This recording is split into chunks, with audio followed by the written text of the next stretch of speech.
What if I told you there really is a best time to kill a mature buck? Now, I'm not talking about some magical November 7th date. I'm not saying the moon has to be perfect.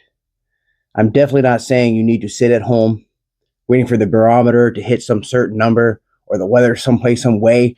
I'm talking about the times during the season when I personally feel like everything starts to come together and your chances of catching a mature buck making a mistake go way up. Because at the end of the day, there are no guarantees in deer hunting. Every property is different. Every buck is different. Food changes, pressure changes, weather changes, and sometimes deer just do things that make absolutely no sense. If I only had a handful of days to hunt a mature buck, this is when I'd pick them. The rut changes everything. First off, we got to talk about the rut.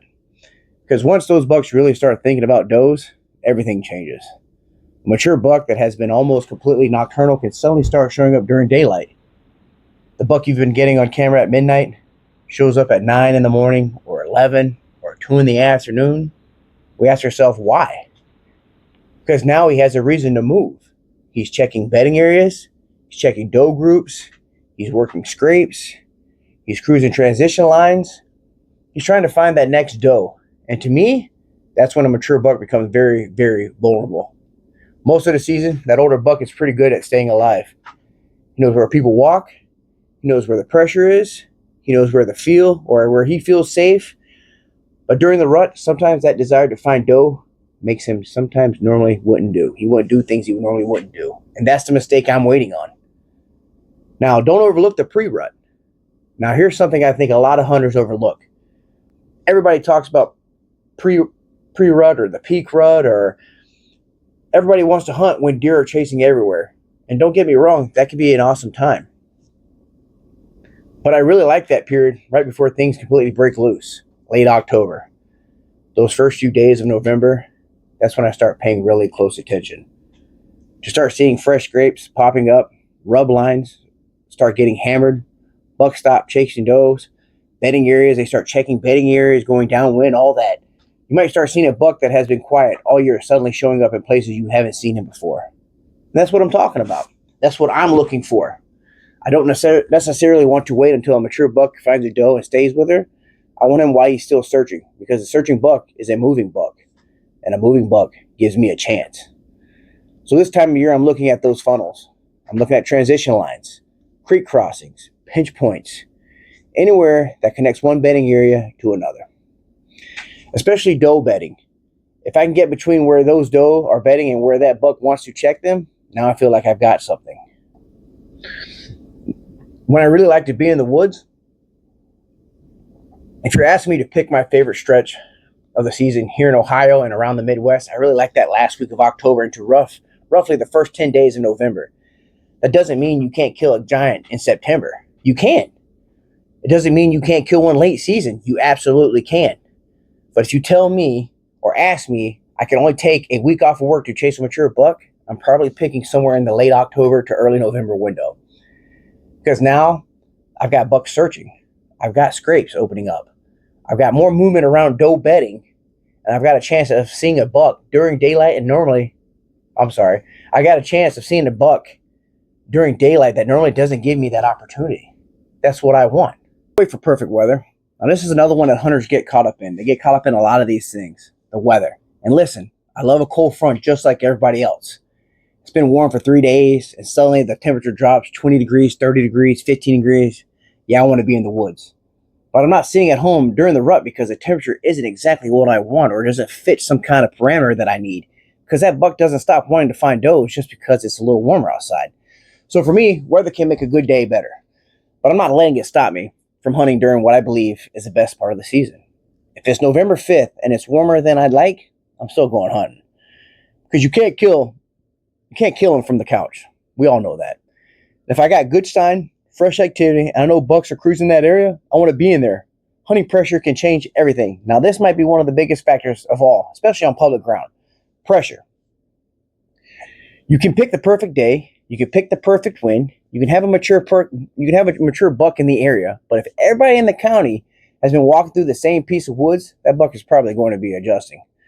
And mature deer get mature for a reason. We all know this. They figure things out. So when hunting pressure starts increasing, I start talking or asking myself one question. What does a buck feel safe? Or where does he feel safe? Maybe it's a nasty thicket. Maybe it's a wet swamp. Maybe it's a creek bottom that people don't want to cross. Maybe it's only a couple 100 yards from the parking lot because everybody walks right past it thinking the deer are way in the back. Or maybe it's way in the back where nobody wants to drag a deer out. That's where I want to start looking, because sometimes the best time to kill a mature buck isn't just about the date. It's about being in the right place when that buck finally decides to move. So when would I hunt? So if you ask me straight up, James, when is the best time to kill a mature buck? My answer would be, I want to be in the woods from late October through about the first 10 days of November.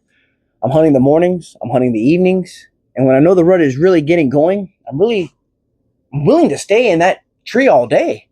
I'm focused on doe bedding, funnels, transition lines, creek crossings, pinch points. Anywhere a buck can move from one doe group to another without exposing himself too much. And I'm not sitting around waiting for that perfect moon, that perfect temperature, or that perfect weather forecast. I'm looking at what the deer are telling me. Now, what they're telling me is you got fresh scrapes, you got fresh rubs, you got doe activity, you got buck movement. And when those pieces start coming together, that's when I want to make my move. Because killing a mature buck usually comes down to one thing: being in the right place when that buck makes that one mistake. And during late October, early November window, that's when I feel he's most likely to make that mistake. What's the best time of the day to hunt? Now, everybody wants to know this one. When do I go out? Can I just go out and get a deer? No. Mornings, evening, or midday. And for most of the season, I still really like those first few hours in the morning, those late hours in the evening. That cool, crisp morning is the best thing in the world. Watching the sun comes up and the woods come alive, man, you can't beat that. That's nothing new. But during the rut, I look at things differently. Once I know bucks are really cruising, I don't want to climb down just because it hits 10 or 11 o'clock or it's lunchtime or a football game's on. That would be the exact time that buck decides to walk through. My luck. And I've learned over the years that sometimes the hardest part of all day, Sid, is convincing yourself to stay in the tree when nothing else is happening. You're hungry. You're cold. Your back hurts. You're thinking about going back to the truck. And then suddenly, here comes a buck cruising through at 11:30 in the morning.